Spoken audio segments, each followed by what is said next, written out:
Avatar: The Last Airbender was one of Nickelodeon's biggest hit shows of the 2000s. Now it's one of the most popular shows on Netflix thanks to an upcoming live-action adaptation. So what makes Avatar such a must-binge? Watch and learn, Katara. Is it the strong characters, the amazing visuals, the action, the comedy, all of the above? I had to open my brain to the possibilities. Hey folks, and welcome to The Binger. In this video, we're going to look at the phenomenon that was and is Avatar: The Last Airbender. We'll also check out some of the seminal episodes that you should watch as you binge this modern animated classic. First time flyers, hold on tight. Appa yip yip. For those of you who are new, this series has nothing to do with Pandora, blue aliens, or unobtainium. If you had any idea what happened to the Avatar. Avatar: The Last Airbender is a fantasy animated series set in a world similar to medieval China. Nearly everyone in this world has the power to manipulate or bend one of four classical elements: water, fire, earth, and air. Each type of bender uses a specific martial arts style to control their element. One person in every generation, known as the Avatar, can bend all of these. He's controlling all four elements. The leaders of the Firebenders seek to dominate the entire world. Nearly a century ago, the Fire Nation wiped out all of the Airbenders, except one. Tell him I found the Avatar. Each season is divided into books, with each episode representing a chapter in that season's book. Each book also represents the element that Aang must learn to bend in that season to fulfill his potential as the Avatar. The first season, Water, follows Aang, Katara, and Sokka as they travel to the North Pole to find a water-bending master. The second season, Earth, follows the team to the Earth Kingdom, where they must find an earth-bending master for Aang. The third and final season, Fire, follows Aang's quest to learn firebending, as well as the final confrontation with the Fire Nation. The first two seasons have 20 episodes, while Fire has 21, including the 4-part series finale. One of the biggest reasons that audiences have found Avatar so appealing is its use of Western fantasy tropes in an Asian-style setting. The quest that Aang undergoes to fulfill his destiny as the Avatar resembles that of other classic Western heroes. Aang's journey from naive boy to powerful warrior looks a lot like that of a certain farm boy from Tatooine who becomes a Jedi Master. Aang and his friends must put an end to a world-consuming war by venturing into the heart of the Fire Nation. Their journey also resembles that of Frodo and Sam in the Lord of the Rings trilogy, as the brave hobbits must venture into the heart of Mount Doom to destroy the One Ring. The saying goes, styles make fights, and this definitely holds true for Avatar. Fans of classic martial arts movies will also find a lot to love about this series. Just as each bender controls one of the four classical elements, they also each apply a specific martial art for their bending. Waterbenders such as Katara use techniques based on Tai Chi Chuan. Earthbenders such as Toph use movements rooted in Hung Ga Kung Fu. Firebenders such as Zuko employ gestures taken from Northern Shaolin Kung Fu. Airbenders such as Aang apply techniques from Bagua Zhang. These blends of martial arts make for some of the most exciting hand-to-hand fighting scenes in any animated series. For those who prefer to watch fights between armies, Avatar has got you covered there too. Fans of epic fantasy battles such as Helm's Deep in Lord of the Rings or King's Landing in Game of Thrones will have a lot to love. The Battle of the Drill in Season 2 shows the lengths that the Fire Nation will go to conquer the unconquerable Earth Kingdom capital of Ba Sing Se. It also shows how desperate the defenders of the city, including Team Avatar, would be in protecting their land from the Fire Nation's conquest. The climactic battle at the show's end brings together the world's armies to take down the Fire Nation, even as Aang fights a deeply personal battle. For those who prefer Archie and Riverdale to Aragorn and Rivendell, Avatar also has its share of drama, romance, and teen angst. The show deals with relationships in ways that viewers don't often see in an action-packed animated series. The central relationship story focuses on Aang and his growing feelings for Katara. When his crush treats him more like a little brother than a possible boyfriend, Aang handles his feelings about as maturely as any 12-year-old boy in the same situation. If you thought Archie's love life was complicated, wait until you see Sokka's. At least Betty never turned into a moon spirit, and at least Veronica never trained to serve as a royal bodyguard. As much as Avatar relies on big battles, martial arts melee, and world-ending stakes, it also doesn't take things too seriously. When Team Avatar arrives on Kyoshi Island, Sokka assumes that girls can't hang in a fight as well as boys can. When he meets the Kyoshi warriors, including future girlfriend Suki, he gets taught a valuable lesson, usually in the form of getting knocked on his backside. Sokka also has a unique sense of humor, in that he likes to tell jokes that no one else gets, which makes it even funnier. Just don't let him drink any cactus juice. He'll want to talk to buzzards and taste yellow goo in caves. Heroes are only as heroic as the villains they must defeat. In Avatar, the villains often have more understandable and relatable motives than the heroes they need to overcome. Fire Lord Ozai, the series' main big bad, has continued a war that the Fire Nation started nearly a century earlier. He believes that the Fire Nation must conquer the world to bring prosperity to the other kingdoms. Zuko starts out driven to prove himself to his father by capturing the Avatar. The more he sees of his father's cruelty, the more inclined he becomes to oppose his tyranny. Zuko's sister Azula craves her father's love, so she drives herself to become the perfect daughter, only to drive herself mad. With millions of fans in over 100 countries, Avatar was must-see TV for kids and preteens in the mid-2000s. The show's appeal across generations, cultures, and languages made it into a worldwide sensation. 15 years after the show's debut, many of the fans who grew up with the series now have young kids of their own. With the original show now streaming on Netflix, a new generation can find out what all the buzz was about. These new fans can follow Aang's adventures and see how these characters try to save the world, while also struggling as young teens. The upcoming live-action adaptation should also become a binge-worthy successor to the animated classic. Show creators Michael Dante DiMartino and Brian Konietzko crafted the series so that each episode builds on the one before. The series flows much like any journey from its starting point to its ultimate destination, with a few detours in between. While some episodes will include flashbacks and references to events prior to the plot, the best way to follow the story is to watch each episode in sequence. This list contains the best episodes in chronological order. These episodes represent the best parts of the entire series, including crucial storyline events, important character moments, and major conflicts. Although this list has some of these series' best episodes, each of the show's 61 half-hour episodes has something to offer.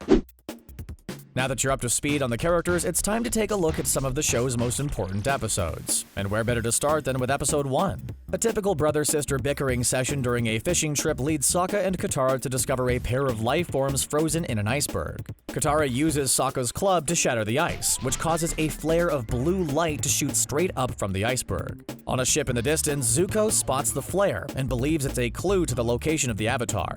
The ice opens to reveal a bald boy with strange tattoos and a massive furry animal with the power of flight. Halfway through water, Team Avatar encounters a band of freedom fighters determined to oust the Fire Nation from their lands. Their leader, who goes by Jet, convinces Katara to use her water-bending powers to aid his cause. Katara quickly develops a crush on the charismatic Jet. Hey. Hi.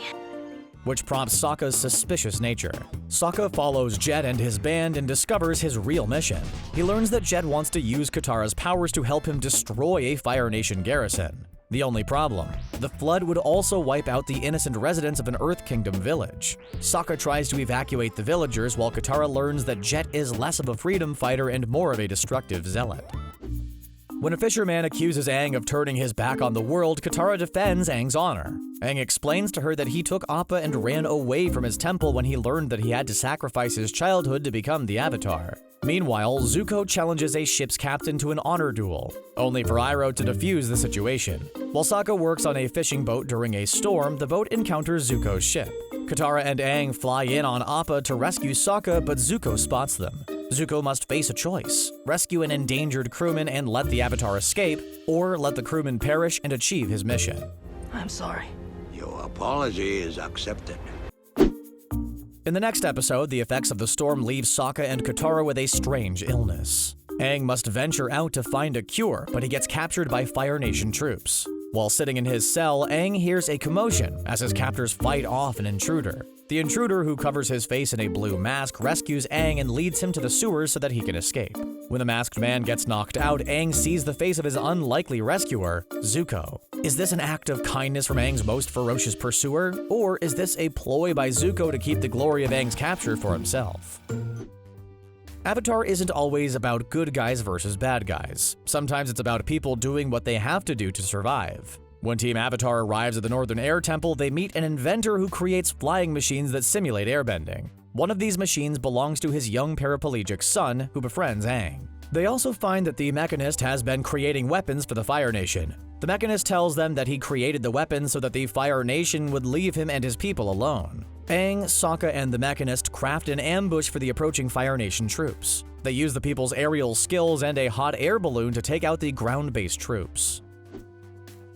The two-part finale brings the season-long conflict to a head, as the Fire Nation prepares to attack the Northern Water Tribe. Sokka meets Yue, the princess of the tribe. The peasant boy and the young princess fall in love, but her family has arranged for her to marry Han, a social climbing soldier. Meanwhile, Aang sends his soul to the spirit world to find answers. When Zuko finds Aang's body, he kidnaps him, with Katara, Sokka, and Yue in pursuit. Aang's journey in the spirit world helps the Water Tribe defeat the Fire Nation, but at the cost of Yue's life. After his defeat, Fire Lord Ozai sends an even more dangerous pursuer on the trail of the Avatar, his ruthless daughter, Azula.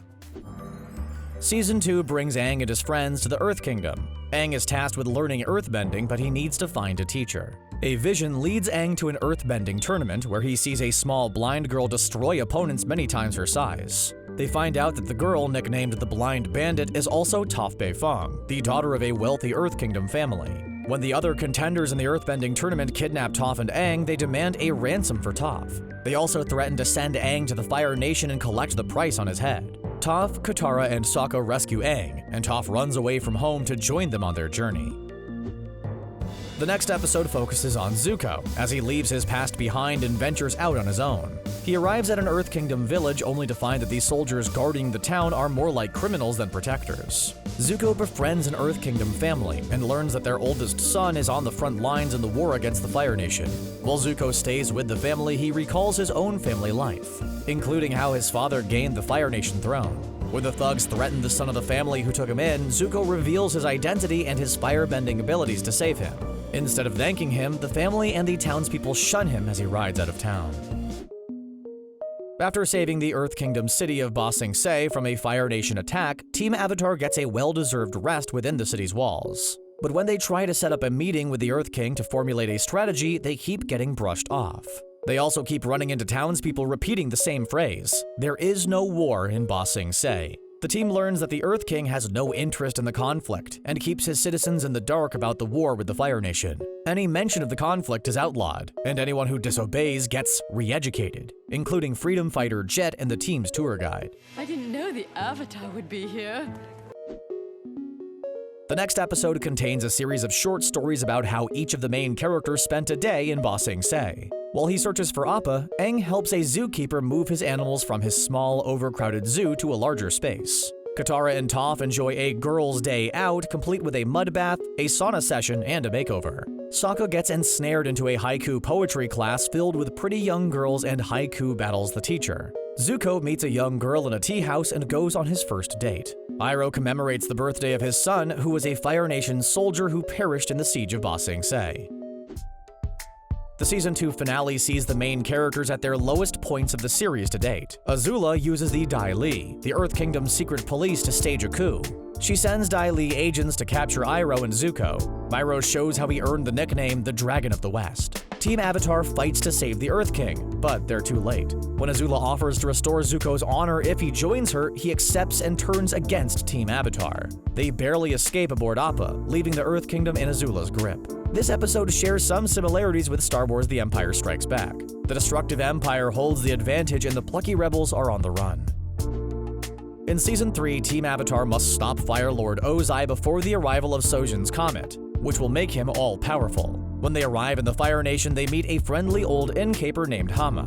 Hama was once a member of the same tribe as Katara and Sokka. Hama offers to extend Katara's knowledge of waterbending to include the bending of the water in all living things. One of those abilities, known as bloodbending, allows the bender to control people like puppets. Hama tries to control Katara. When Aang and Sokka come to help her, Hama forces them into fighting each other. Will Katara use bloodbending to save her brother and her friend? And it's your duty to use the gifts you've been given to win this war.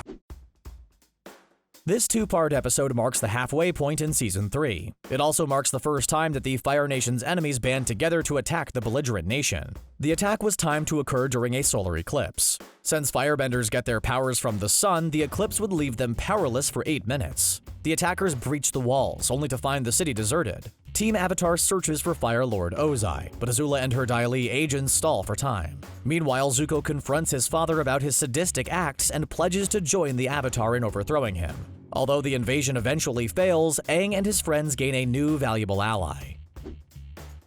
One of the show's lighter episodes sees Team Avatar take in a play about themselves. The play, titled The Boy and the Iceberg, serves as part parody, part propaganda, and part recap. The cast includes a young woman playing Aang, a muscle-bound giant playing Toph, and an annoying jokester playing Sokka. The play includes every major point in the series up to the failed Fire Nation invasion. At that point, the play gives the team a glimpse of their futures. It shows Azula taking down Zuko, Ozai defeating the Avatar, and the Fire Nation conquering the world. The audience gives the ending a standing ovation, while the team leaves dejected and scared for the future.